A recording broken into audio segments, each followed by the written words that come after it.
going to talk about Spark and matrix factorization. Slightly different matrix factorization than we saw in the last talk, not tensors, just two-dimensional tensors, matrices. And some of you might know about Spark's other matrix factorizations, such as ALS and, well, actually that's it. Other than ALS, we have singular value decomposition, and that's what we're going to talk about. We're going to talk about the singular value decomposition as a deep dive. And before that, I'm going to give you a little bit of an introduction to Spark. Even though we had that yesterday, there are some things that I wanted to add to that. So everyone here understands that distributed computing is now an immensely powerful way to handle their data. I've seen so many talks about it. You can't get away with simply computing on a single machine. We've got these clusters of machines, and they're being put together. And the question is, how can we program these things? How can we leverage all those cores across a network such that the task looks almost as though we're solving it on a single machine? And from a designer's perspective, it looks like you're programming for a single machine, but your work actually gets distributed for you. And all the nuances and details of handling the computation gets handled for you so that you don't have to care about the existence of a cluster. So I'm going to make a parallel here to how say, a high-level language like Java or C++ makes the work of writing assembly code much easier. So in the world of traditional network programming, you had to deal with a ton of problems. First of all, when you have a distributed cluster, your data is chopped up, and it's in all kinds of places. There's no one place where your files are just sitting and you can operate on them. You might have a trillion data points, and they're chopped up into batches of 100 million. And so you can't be shuffling all that data around to one machine and then dealing with it. You have to ship your computation instead to the data. So you would have to do that yourself in a distributed computing setting. On top of that, you'd have to deal with failures. Once in a while, a machine will die because machines suck. They're running Linux, or they're running something with a bug, and that will die once in a while, and you don't know why. You just have to deal with it.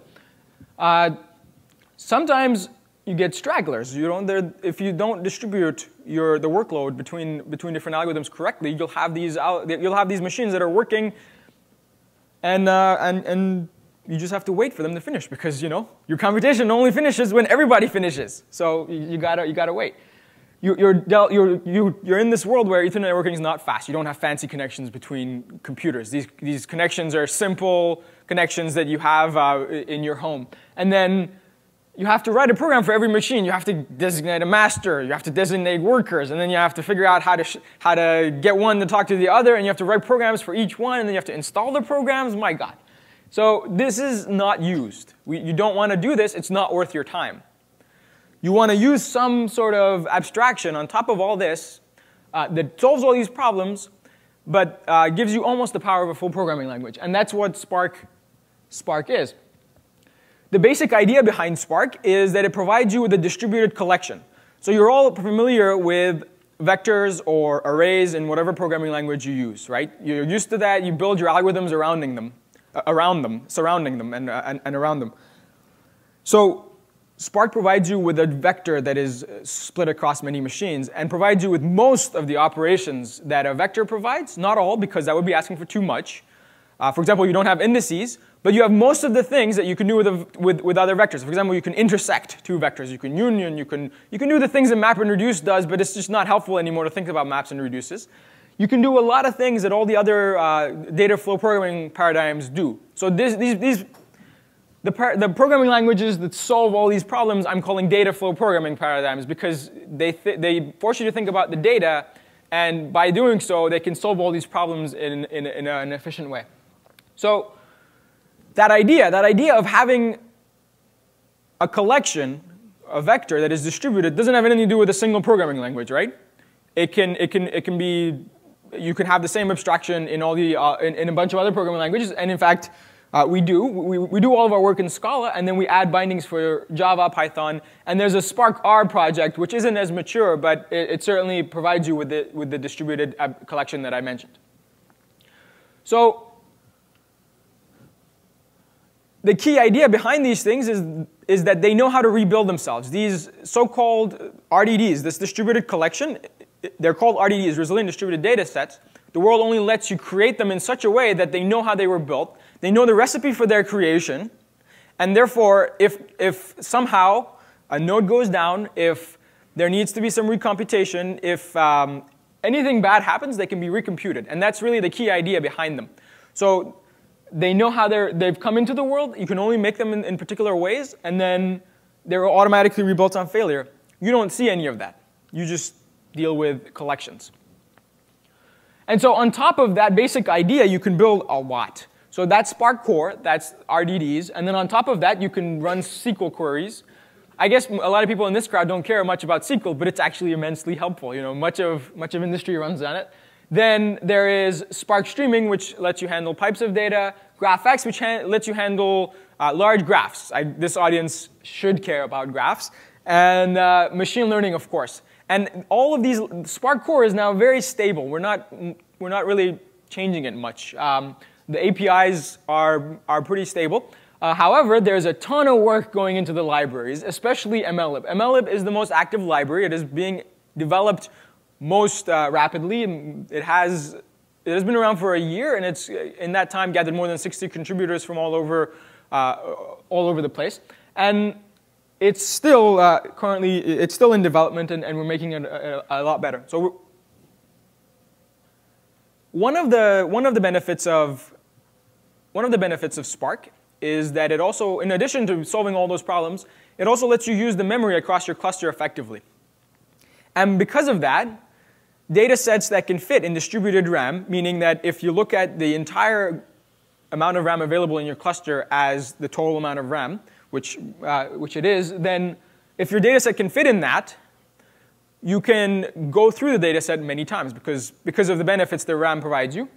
And that provides us with two very broad classes of problems that we can solve from math. So math gives us optimization primitives. It gives us two very large classes to solve. It gives us convex programs, and it gives us spectral programs. So convex programs encompass classifiers that you probably know about. For example, all the linear classifiers, logistic regression, least squares, support vector machines, naive Bayes. All these classifiers are linear, and they can be trained. Well, we don't train naive Bayes with optimization, but all of the other three can be trained with convex programs. They're just convex optimization programs that, if you do, say, something similar to Newton's method, you're guaranteed to get the global optimum. Then there's another large class called spectral problems. These come about from looking at the eigenvalue decompositions and singular value decompositions of a matrix. How many people here know what a singular value decomposition is? Excellent. So we compute singular value decompositions for distributed data sets in Spark. And I'm going to go deep into the implementation of how this is done. Not too deep, just hopefully just right. So the singular value decomposition, most of you know it already. You take a matrix that is m by n. You're going to decompose it into two rank k matrices. So this is going to be called U, this is going to be called sigma, and this is going to be called V. The idea is that most of the matrix can be reconstructed just from these factors.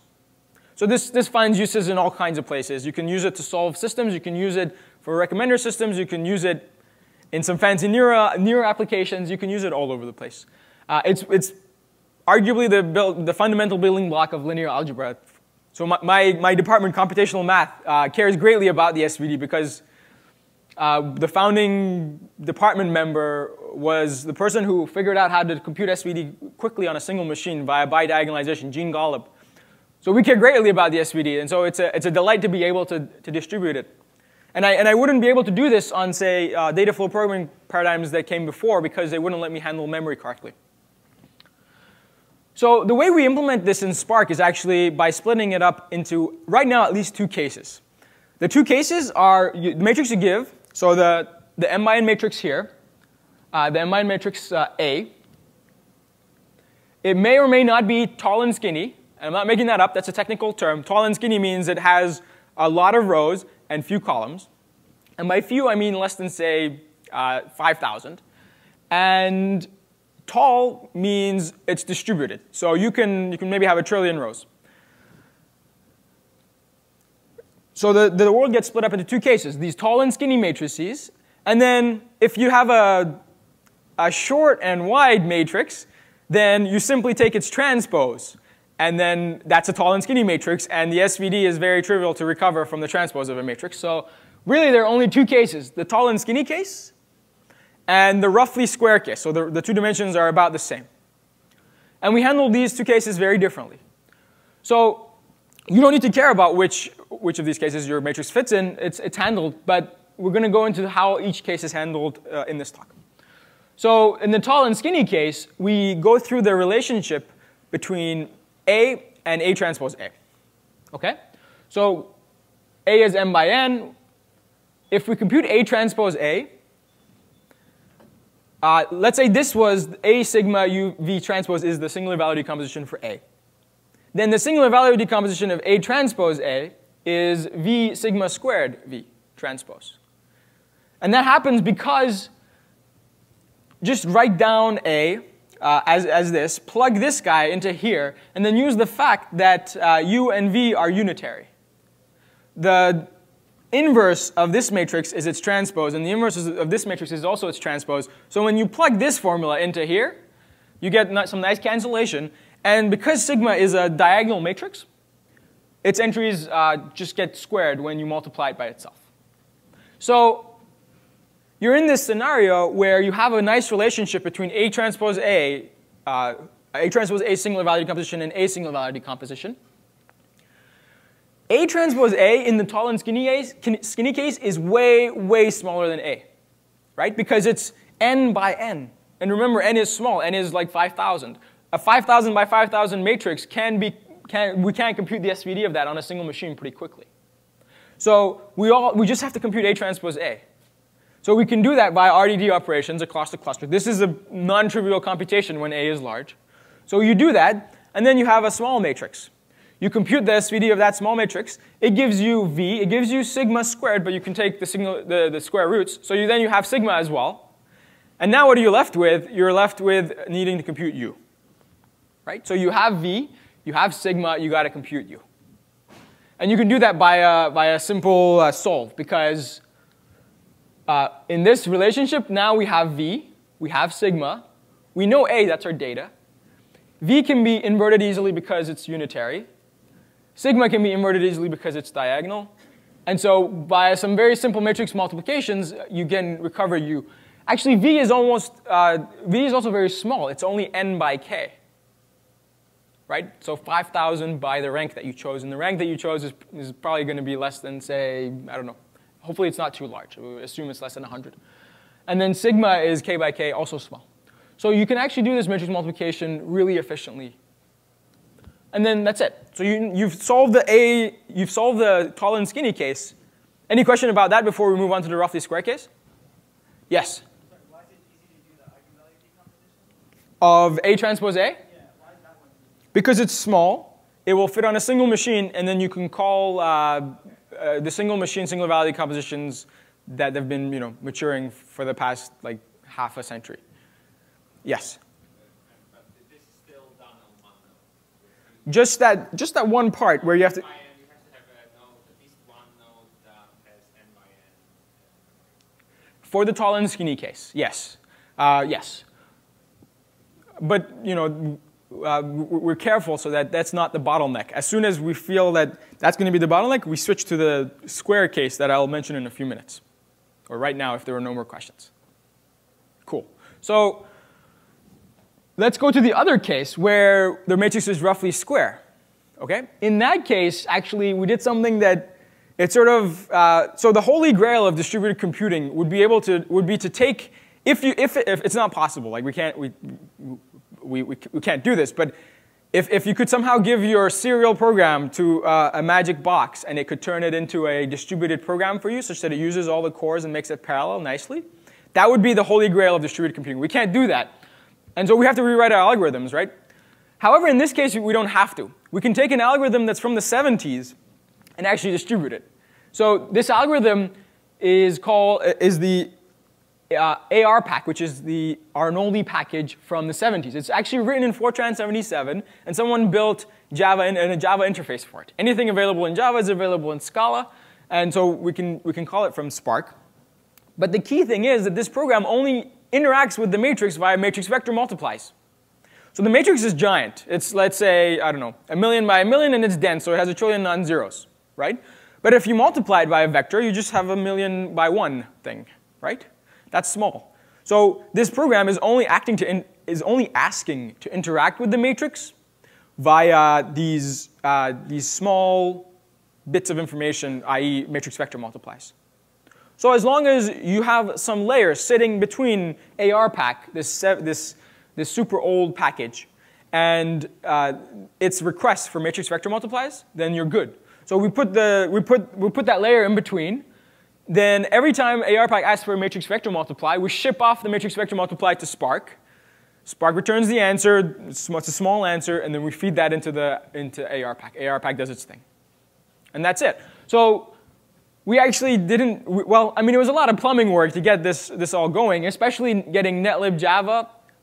Someone else did the work for this. So this is a whole package that wasn't a part of Spark. We pulled it in, and I'm very glad that someone put the work in here. I forget who did it, but please Google them and make sure you say thank you tonight to them. The point is that they took away most of the pain of doing matrix vector, matrix decompositions. This particular matrix decomposition, eigenvalue decompositions in this case. Any questions about this part? Yes. Just to get it right, so in this case, you don't really keep the whole thing in memory. No, you don't. There's no bottleneck of a single machine other than there is a single machine that's running ARPack, but it's we don't find that is the bottleneck. That's the master that is running everything. But after, it only needs the that's just the way it is. Yeah. So at the end of the day, you need to be able to fit the smaller dimension times k in memory in the driver. Okay. So if your matrix is, say, 1,000,000 by 1,000,000, you need to fit 1,000,000 times k into memory. So let's say k is 10. You need to fit 10 million, 100 million. Okay? And then now that leaves the case where the matrix dimensions are large, but the matrix is super sparse, right? So we're currently working on that. There's one more case now that's missing. What if even a vector is too large to fit in memory, right? And that's reasonable. Like, what if the vector is 100 billion entries, but the matrix is super sparse? So your vector, so you have 100 billion by 100 million, 100 billion by 100 billion matrix, and it only has 1 trillion non-zeros, which can happen if per row is you have 10 non-zeros, right? In that case, we're missing, and that's what we're working on right now. So there'll be another third algorithm added, and then you won't have to care once it's implemented, because there'll be automatic selection of which of these algorithms to run, so that it can even handle the case where a single vector won't fit in memory. But actually, we haven't had requests for that yet, even though I'm sure they'll come. So that's the singular value decomposition in Spark. So as of version 1.1, that's been available. Has anyone actually ran SVD in Spark yet? OK, only Jeremy, but that's OK, cool. So maybe after this, you'll go try it out. There's one more piece of functionality that I want to talk to you about, which is the all pairs similarity. So imagine you had everyone in this room, and you'd like to figure out which of you are similar together. So every single person would have to have a handshake. And let's say we had to do those handshakes one by one on stage. Let's say there's something like 50 people in this room. It would take roughly 50 squared handshakes. That's the sort of thing you would have to do if you wanted to figure out, via brute force, how many pairs of items in your data set are similar to each other. It would be a quadratic operation just because that's how many pairs there are between n items. There are n choose 2, which grows quadratically in n. And that's not feasible when n is 1,000,000. You might be able to square 1,000,000 with a really fancy cluster, but you're not going to be able to square 10 million with a really fancy cluster, even though you might want to find similar items between 10 million items, similar pairs between 10 million items. Okay? So this is the sort of thing where you have to be a little more clever. You have to actually work to find those similar items. And that's, again, something that we provide in Spark via dim sum. So this was... This basically, the idea is, you're given a matrix. You would like to find the similar columns of that matrix. So here we have, again, we're in the matrix m by n case.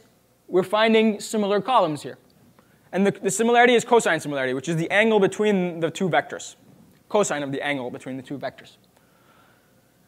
So you can do this for something like n equals maybe 1,000,000 very efficiently, even on a non-trivial, not on a very fancy cluster. So basically, you don't need to pay too much of a computation cost. The basic idea is sampling. We sample those columns that have many non-zeros with lower probability, and those columns that have few non-zeros with higher probability. And the intuition behind that working is those columns that show up very often, they can be sampled very aggressively because we'll see them again in the future, right?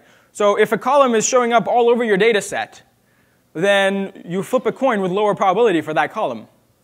And by doing so, you can still prove that you're going to be correct because you're going to see that column at other points in your data set. But then those columns that are very infrequent, you have to make sure that you account for every time they occur.